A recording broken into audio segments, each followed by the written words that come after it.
بسم اللہ الرحمن الرحیم۔ اجمیر شریف کا سفر اور رافضیت زدہ خدام کا آنکھوں دیکھا حال، جاہل خادموں کی رہبری کے نام پر رہزنی، از مولانا دلشاد رضا نوری۔ 9 جنوری اس کڑاکے کی ٹھنڈ میں رانی کھیت ایکسپریس کے ذریعے بارگاہ سلطان الہند خواجہ غریب نواز رحمۃ اللہ علیہ اجمیر شریف حاضری ہوئی۔ سفر کی مختصر تفصیل۔ حسن اتفاق ہمارے عزیز بابو سیفی کے کہنے پر اچانک یہ پروگرام طے پایا۔ سفر کی ساری مشکلات کو نظر انداز کرتے ہوئے یہ سوچ کر ہم عازم سفر ہوئے کہ اجمیر شریف اپنے سلطان کی بارگاہ میں جا رہے ہیں۔ کہتے ہیں نا کہ اجمیر وہی جاتے ہیں جنہیں خواجہ بلاتے ہیں، ورنہ کتنے ایسے لوگ ہیں جو ارادہ بنانے کے باوجود بھی نہیں پہنچ پاتے۔ خیر، جیسے ہی ہم لوگ اجمیر شریف ریلوے اسٹیشن پر اترے، چہروں پر خوشیاں نمودار ہوئیں۔ خوش و خرم ہم لوگ درگاہ کی جانب چل دیے۔ دہلی گیٹ پر روم لیا، سامان رکھا، وضو بنا کر جیسے ہی فارغ ہوئے، دل اس سفید گنبد کی جانب کھینچا جا رہا تھا۔ سوچا کچھ دیر آرام کر لوں، لیکن دل نہیں مانا۔ ہم لوگ درگاہ کی جانب چل دیے۔ جیسے ہی بلند دروازے سے اندر داخل ہوئے، دل باغ باغ ہو گیا۔ خواجہ کے گنبد کو دیکھ کر سلام پیش کیا۔ شاہجہانی مسجد میں نماز پڑھ کر فارغ ہوئے، فاتحہ خوانی ہوئی، پھر مزار شریف والے حجرے میں داخل ہوئے۔ مزار پاک کے احاطے میں داخل ہوتے ہی کچھ ایسا ہوا جسے سن کر آپ بھی افسوس کریں گے۔ مجھے دیکھتے ہی ایک نام نہاد خادم نے دوسرے خادم کو بلند آواز سے کہا، اس داڑھی والے کو فوراً باہر نکالو۔ دوسرا بولا، رہنے دو، لائن پہ ہے۔ لیکن وہ بدبخت کہاں ماننے والا، چلا کر اپنے دوسرے ساتھی سے کہتا رہا کہ اسے نکالو، یہ معاویہ پرست ہے، معاذ اللہ۔ بہرحال مجھے باہر نکالنے کی کوشش کرتا رہا، لیکن میں نہیں نکلا اور سلیقے سے اپنی بات رکھتے ہوئے کہا، بھائی میں لائن سے ہی آیا ہوں، زیارت کر لینے دو۔ خیر، ان کو جو کرنا تھا سو وہ کر گیا۔ یہ کہتے ہوئے مجھے فوراً باہر کر دیا کہ چلو یہاں سے نکلو۔ بالآخر میری آنکھیں بھر آئیں، دل رو پڑا۔ خیر، میں باہر کھڑا ہو کر اس سفید گنبد کو دیکھتا رہا اور حضور خواجہ غریب نواز سے کہتا رہا، یا خواجہ غریب نواز، یا آخر آپ کے دربار میں کیا ہو رہا ہے؟ العیاذ باللہ تعالی۔ پھر اچانک سے میری نظر ایک بینر پر پڑی جس پر لکھا ہوا تھا، یہاں پر قدیم سلام یا نبی سلام علیک یا رسول سلام علیک کے علاوہ کوئی دوسرا نیا سلام نہ پڑھا جائے۔ بہرحال میں پھر شاہجہانی مسجد گیا۔ ہر طرف شور ہنگامہ اور ڈھول تاشے کی آواز گونج رہی تھی۔ دل برداشتہ ہو کر دھیمی آواز میں سورہ یاسین شریف اور کچھ سورتیں پڑھنے کے بعد اپنے لیے اور تمام دوست و احباب کے لیے اور ملک کے بہتر حالات کے لیے رب سے خوب دعائیں کی۔ اس کے بعد پست آواز میں صلاۃ و سلام پڑھا۔ پھر ہم اور ہمارے ساتھی واپس روم میں پہنچ گئے۔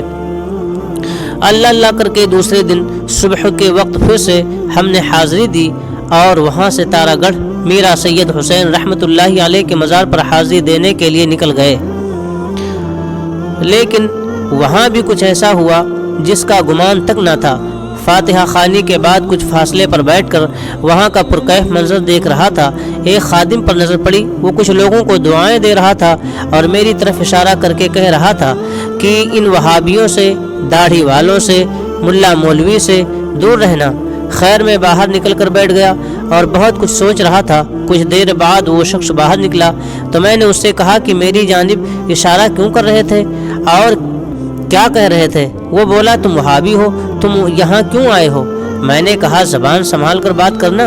کچھ دیر بات چیت کے بعد وہ مان گیا اور اس نے مجھ سے مصافحہ کیا اور بولا، غلطی ہو گئی۔ پھر میں باہر نکلا تو جو میرے ساتھ تھے، میں ان سے گفتگو کر رہا تھا تو باتوں میں وفاداری کی بات نکل آئی تو میں بول پڑا، لوگ وفاداری کی مثال کتے سے دیتے ہیں، جبکہ بہتر یہ ہے کہ انسانوں سے دی جائے۔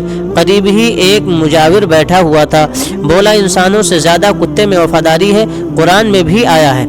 وہ شخص مجھ سے بحث کرنے لگا تو میں نے کہا، جناب، وفاداری کی مثال نبی صلی اللہ علیہ وسلم کے غلام صحابہ کرام سے دے تو زیادہ بہتر ہوگا۔ مجھ سے کہنے لگا، قرآن میں بھی آیا ہے؟ میں نے کہا، جی ہاں، اصحاب کہف کا ذکر قرآن میں ہے، لیکن آپ نے کیا حضرت ابوبکر صدیق رضی اللہ عنہ کو نہیں پڑھا، یا حضرت عمر فاروق رضی اللہ عنہ کی زندگی آپ کے سامنے نہیں ہے؟ کیا حضرت عثمان غنی رضی اللہ عنہ کو آپ نے نہیں پڑھا؟ کیا حضرت مولا علی رضی اللہ تعالیٰ عنہ کو نہیں پڑھا؟ کیا جنگ بدر، جنگ احد، جنگ خیبر، جنگ خندق کیوں بھول رہے ہو؟ یہ اولیاء کاملین تھے۔ حضور خواجہ غریب نواز، کیا ان کی مثالیں کافی نہیں ہیں؟ اللہ تعالیٰ نے انسان کو اشرف المخلوقات بنایا، اگر وفاداری کی مثال دینی ہے تو ان سے بھی تو دے سکتے ہیں۔ کہنے لگا جناب مانے گا کون؟ میں نے کہا اس سے 2 فائدے ہوں گے، ایک صحابی کے نام کی برکت اور دوسرا فائدہ لوگ صحابہ کی شان سمجھیں گے۔ خیر ہم وہاں سے واپس آئے اور پھر شاہجہانی مسجد میں نماز پڑھی، فاتحہ خوانی ہوئی۔ ہم نے دیکھا چاروں جانب قوال لوگ ڈھول تاشے لے کر بیٹھے ہیں، قوالیہ گانے اور پیسے بٹورنے میں لگے ہیں۔ پھر ہم لوگ انا ساگر کی طرف چل دیے، راستے میں دیکھا پولیس ہی پولیس ہے۔ میں نے سوچا شاید کوئی نیتا آ رہا ہوگا، لوگوں سے معلوم کرنے پر پتہ چلا مکن پور شریف سے مداریوں کا جلوس آ رہا ہے۔ خیر ہم چلتے رہے اور وہ لوگ ہمارے سامنے آ گئے، اپنے جسم پر کوڑے مارتے ہوئے، گھنگرو باندھے ہوئے، ناچتے ناچتے ڈھول تاشے کے ساتھ۔ یہ سارا کچھ دیکھ کر ایسا لگ رہا تھا کہ میں اجمیر شریف ہی آیا ہوں یا کہیں اور۔ ان کا لباس، ان کا حلیہ کسی پنڈت سے کم نہیں تھا۔ اللہ اکبر! میں سوچ رہا تھا کہ یہ لوگ بریلی شریف والوں پر پابندی عائد کرتے ہیں اور ان سے چڑھتے ہیں صرف اسی وجہ سے کہ وہ لوگ آتے ہیں، ہماری عیاشی پر ان کی نظر پڑتی ہے، پھر لوگوں کے سامنے ہمارا اصلی چہرہ لے آتے ہیں، اس لیے ان لوگوں پر پابندی لگا دی جائے تاکہ لوگ جاہل رہیں اور ہم انہیں خوب لوٹتے رہیں۔ میں پوچھتا ہوں کہ کیا امیر معاویہ رضی اللہ عنہ صحابی رسول نہیں ہے؟ کیا وہ ایمان نہیں لائے تھے؟ ہے کوئی جواب؟ یہ سبھی جانتے ہیں کہ وہ عظیم صحابی رسول تھے، کاتب وحی تھے۔ بے شک مولا علی رضی اللہ عنہ مرتبے کے لحاظ سے حضرت امیر معاویہ رضی اللہ عنہ سے افضل ہیں، لیکن اہل سنت و جماعت کے مطابق تمام صحابہ کو عادل ماننا، ان کی پاکیزگی بیان کرنا اور ان کے متعلق طعنہ زنی سے باز رہنا ضروری ہے، اور یہ ضروریات اہل سنت میں سے ہے۔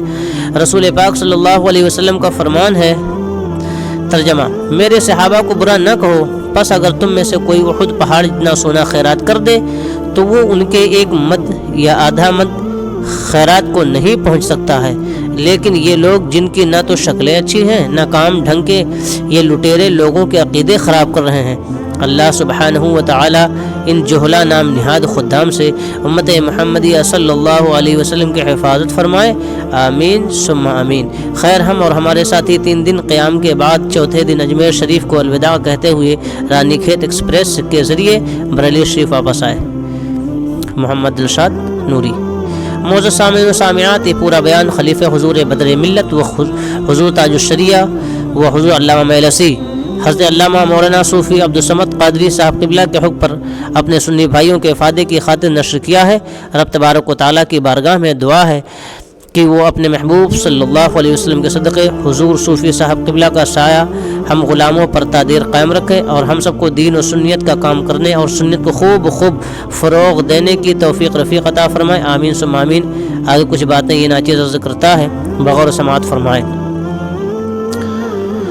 حالات بہت ناگفتابے ہیں، صلح کلیت کا دورہ ہے، یکے بعد دیگر خانقاہوں کے سجادہ نشین محبت اہل بیت کے نام پر، محبت مولا علی و فاطمہ رضی اللہ عنہم کے نام پر رافضیت کو فروغ دے رہے ہیں۔ ایسے لوگوں سے بالکل ہوشیار رہنے کی ضرورت ہے۔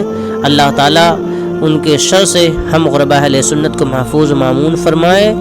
مزید ویڈیوز کے لیے ہمارے چینل کو سبسکرائب کریں، بات اچھی لگے تو لائک کریں، اپنے دوست احباب میں بھی شیئر کریں۔ اپنا تاثر پیش کرنے کے لیے ہمیں کمنٹ کر کے ضرور بتائیں، کہیں ڈاؤٹ ہو یا کچھ پوچھنا ہو تو ضرور ہمیں کمنٹ کریں۔